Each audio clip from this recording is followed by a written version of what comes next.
প্রাণী সম্পদ বিভাগ থেকে এখন দুধ দেওয়া হয়, কিন্তু এখানে আমরা ডিম যুক্ত যদি করতে পারি এটা আমার মনে হয় যে বাচ্চাদের খুব উপকার হবে। কারণ এই ডিমটা আসলে আমাদের কর্তব্য, মানে এটা ওই গরিব পরিবারের বাচ্চা যারা নাকি স্কুলে কোনো মতে আসছে তাদের উপর ছেড়ে দিলে হবে না, এটা সরকারেরও দায়িত্ব তাদের পুষ্টির নিশ্চয়তা দেওয়া।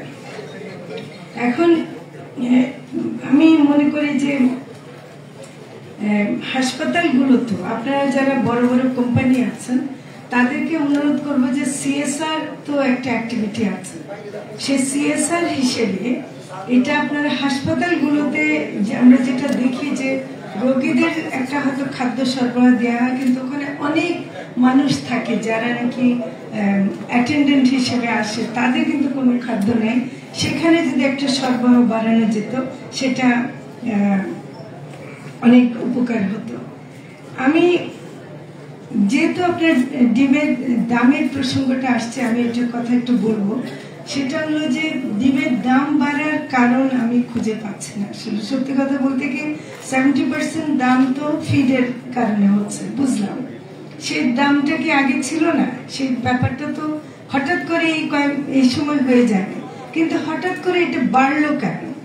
এই যে একটা ডিমকে এইভাবে মানে অস্থিতিশীল করে দেয়া, এবং মিডিয়ার ভাই বোনদেরকে আমি বলবো যে আপনারাও কিন্তু শিরোনাম ডিমের বাজার অস্থির, হ্যাঁ, এবং এমন অস্থির করে দেন যে পাঠক সেও অস্থির হয়ে ওঠে এবং আমাদেরকেও কিন্তু তারা অস্থির করে দেয়। কারণ এটা তো একদিনে, যেমন কিছু খামারিরা বলছে যে আমার যে খামারটা নষ্ট হয়ে গেল, এখন আমি যদি চট করে করতে হয় যে আমাকে তো মুরগিকে সেরকম বড় করে ডিম পাড়ার সময়টা তো দিতে হবে। এটা তো ইন্ডাস্ট্রি না যে আমি আজকে দিলে কালকে সে ডিম পারবে। তো কাজে এই সময়টা আমরা কাউকে দিচ্ছি না, এবং সেটা খুব মানে আমার মনে হয় মিডিয়ার কারণেও বেশি মানে যে ডিম বাড়ার দাম বাড়ার বিষয়টা আসছে। এবং আজকেও আমি সকালবেলা দেখলাম যে অনেক পত্রিকায়, গতকালও দেখলাম অনেক পত্রিকায় প্রথম পাতার নিউজ ছিল ডিমের বাজার সংক্রান্ত, এবং কিছু ধন্যবাদ দেব যে তারা ইন্টেন্সিভ তথ্য দিয়েছেন, এবং সেখানে এই কথাগুলো আসছে যে সবজি এই সময় না পাওয়ার কারণে আমাদেরকে মাথায় রাখতে হবে আমরা আশ্বিন কার্তিক মাসের মধ্যে আছি। এই সময়টা এমনিতেই একটা খারাপ সময়, মঙ্গা শব্দটা যদি এখন আমরা নাও ব্যবহার করি তাও এটা কিন্তু একটা খাদ্য প্রাপ্যতার দিক থেকে একটু খারাপ সময়।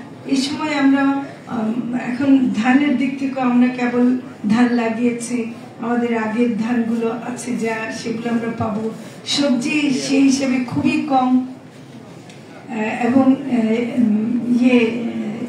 ফলে ডিমের উপর একটা চাপ পড়ছে।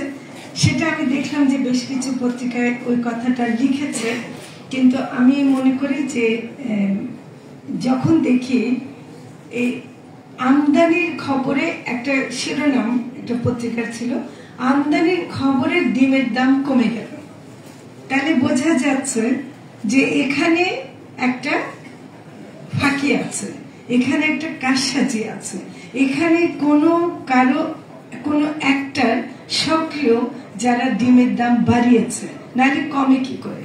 কারণ উৎপাদন তো আমরা একদিনে বাড়িয়ে দেইনি।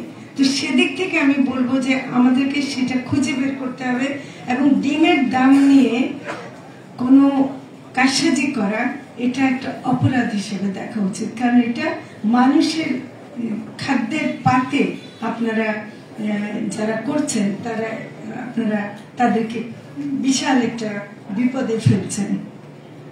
নিরাপদ ফিডের ডিম, আবার ডিম হলেই চলবে না, ডিমকে নিরাপদ হতে হবে, এটা আমি একদম প্রথম থেকে বলবো, সব ক্ষেত্রে বলবো। কারণ ফিডের কারণে অনেক সময় নিরাপদ নাও হতে পারে। ফিডটা এখন আমি যেখান থেকে আনছি সেজন্য আমদানি নির্ভর ফিড না হয়ে যদি আমার দেশে উৎপাদন করা যায় ফিডগুলো, তাহলে নিশ্চয়ই আরো আমরা নিশ্চয়তা দিতে পারবো যে ফিডটা নিরাপদ হবে, এবং আমার মনে হয় দামের দিক থেকেও অনেক সাশ্রয়ী হবে।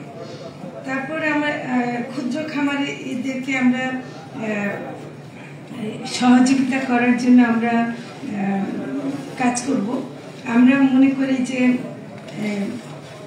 ফিড ইন্ডাস্ট্রি করলে এটা কিন্তু এটা ব্যাকওয়ার্ড লিঙ্কেজ অনেক কিছু হবে, এর সাথে কর্মসংস্থান, এর সাথে অনেক কিছু যুক্ত হবে। ডিমেরও যে মৌসুম আছে এটা সবাই ভুলে যায়।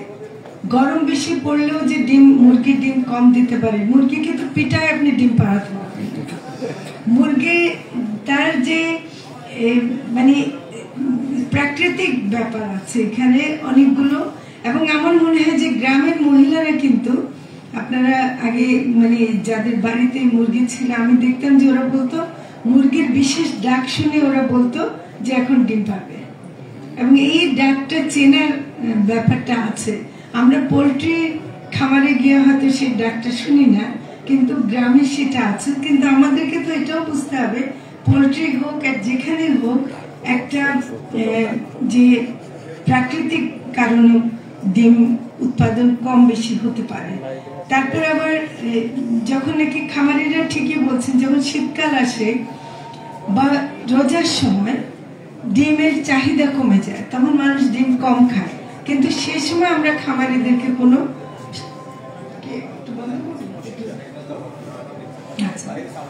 আচ্ছা তো সেটাও কিন্তু তারা সে সময় তারা কোনো সহযোগিতা পায় না। আরেকটা হলো যে কোল্ড স্টোরেজের কথা কিন্তু অনেক খামারিরা বলেছেন। তাহলে আমরা যদি সারা বছরের জন্য রক্ষা করার জন্য যদি একটা নীতি তৈরি করতে পারি যে মজুতদার হিসেবে কোল্ড স্টোরে রাখবে না, কিন্তু যে সময় নাকি চাহিদা কম, কিন্তু ওই সময় যদি ডিম উৎপাদনকে ঠিক রেখে আমরা কোল্ড স্টোরেজে রেখে অন্য সময় আমরা এটা বাজারে দিতে পারি, সেরকম কিছু চিন্তা ভাবনা করা যেতে পারে। তো আমি আসলে বলবো যে ডিমের ব্যাপারে ইন্ডাস্ট্রিয়াল শুধু না, আমাদের সব ধরনের ডিম এবং অন্যান্য ডিম, যেমন হাঁসের ডিমের কথা, কেন ডিম বলতে কি আমরা শুধু মুরগির ডিম কেন বুঝবো, আরো তো ডিম আছে। তো সেই ডিমগুলো আমরা একটু দেখবো যে হাঁসের ডিম, কোয়েলের ডিম এগুলো আছে যেগুলো মানুষ খায়, সেগুলো মানে বাজারে একটু বৈচিত্র্যপূর্ণ ডিমও দেওয়াটা দরকার।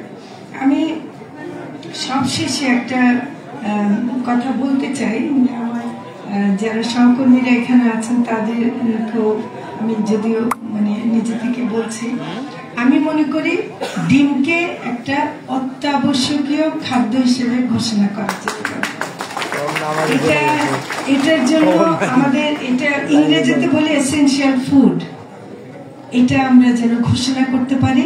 ডিম একটা অত্যাবশ্যকীয় খাদ্য, পুষ্টির দিক থেকে, জীবিকার দিক থেকে, মানুষের খাদ্য চাহিদার দিক থেকে, সব দিক থেকে ডিম অত্যন্ত অত্যাবশ্যকীয়। যদি আপনারা সবাই একমত হন, আমরা আজকের দিনে ডিমকে একটি অত্যাবশ্যকীয় খাদ্য